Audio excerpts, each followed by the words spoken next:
Monitoraggio a vista in caso di forti temporali e, in caso di emergenza, la chiusura della statale. L'ANAS posiziona i semafori per il blocco immediato del traffico.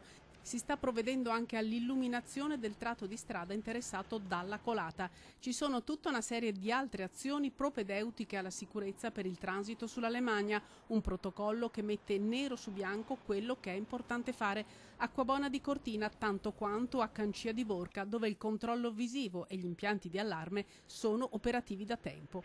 È una dorsale tutta a rischio frane, quella della destra orografica del torrente Boite, ne è consapevole la Regione. È necessario mettere in sicurezza questa infrastruttura, lo si può fare anche in maniera agevole, servono un centinaio di milioni di euro per intervenire sulle frane già note e meno note. Ricordo che il Veneto come regione sta monitorando circa 9.000 frane in tutta la regione. È tutta una provincia che è sotto scacco con questi temporali estivi e dobbiamo far capire che questi soldi devono arrivare immediatamente, gli interventi devono partire subito.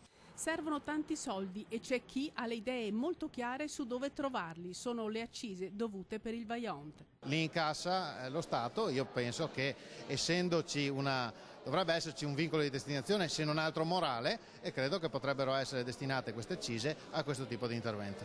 In attesa di interventi strutturali si punta sulla prevenzione con i controlli visivi. La procedura ha valore fino al prossimo 5 ottobre, potrà essere prolungata se le condizioni meteo sfavorevoli continueranno.